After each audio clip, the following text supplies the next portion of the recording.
Halo teman-teman, di sini kami akan membahas tentang komunikasi kepegawaian. Seperti yang kalian tahu, bahwasannya pegawai merupakan salah satu unsur dalam sebuah perusahaan. Nah, di sini kami akan membahas tentang pentingnya sebuah komunikasi. Kami terdiri dari 4 orang, yaitu Desi Marlin Jamiribu, Ulfa Utami Ade Putri, Yohana Najis Bere, dan saya sendiri sebagai moderator, Natul Awaliyah. Baiklah, langsung saja kepada penjelasan pengertian komunikasi kepegawaian. Salah satu bentuk dari komunikasi kepegawaian adalah wawancara. Untuk menemukan orang yang cocok, maka harus dilakukan seleksi seperti wawancara. Oleh karena itu, pentingnya komunikasi dalam perekrutan karyawan.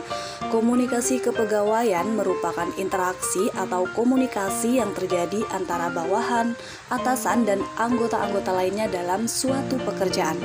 Komunikasi, sebagaimana yang didefinisikan oleh banyak pakar, adalah suatu proses penyampaian atau transfer informasi dari satu orang kepada orang lain untuk menghasilkan pengertian yang sama.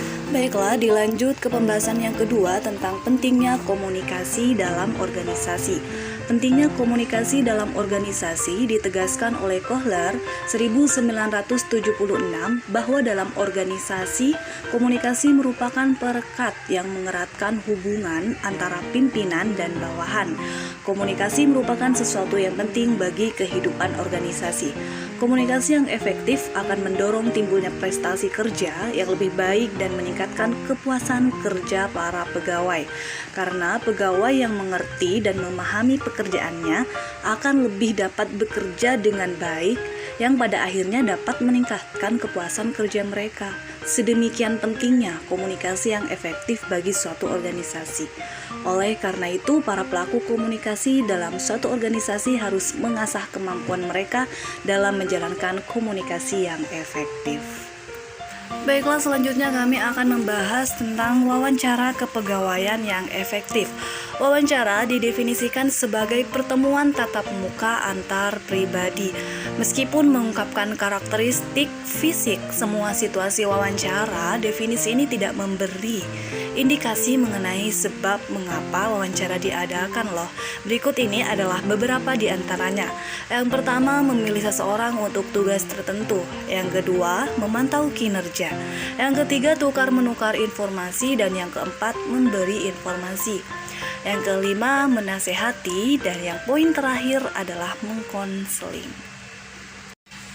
Nah, di sini kami juga akan membahas tentang ciri-ciri wawancara tidak baku. Yang pertama, memungkinkan pewawancara dan juga responden memperoleh keleluasaan. Pewawancara boleh menyimpang dari pertanyaan-pertanyaan yang telah disiapkan. Yang kedua, pewawancara boleh menambahi suatu pertanyaan yang telah dibakukan dengan pertanyaannya sendiri untuk memperoleh jawaban yang lebih lengkap atau layak. Yang ketiga, pewawancara boleh membatalkan suatu pertanyaan yang tampak tidak sesuai atau yang dapat membuat responden definisi. Yang keempat, bila tiba-tiba menemukan bahkan pembicaraan menarik yang belum diantisipasi, pewawancara bebas membicarakan bahan tersebut sejauh yang diinginkan. Yang terakhir, memberi keluasan kepada pewawancara untuk memperoleh informasi yang diharapkan. Baiklah, di sini selanjutnya kami akan membahas tentang bentuk-bentuk pertanyaan wawancara. Dan sekaligus poin terakhir, yang pertama, pertanyaan terbuka. Pertanyaan terbuka biasanya cenderung diawali oleh kata mengapa, bagaimana, dan apa, yang mengandung unsur 5W plus 1H.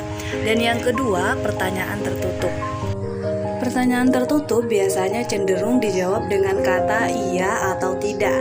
Nah, yang ketiga adalah pertanyaan terarah. Pertanyaan terarah biasanya sesuai dengan pedoman yang telah ditentukan oleh si pemberi wawancara. Jadi pertanyaannya itu sesuai dengan apa yang telah direncanakan. Yang keempat, ada pertanyaan netral.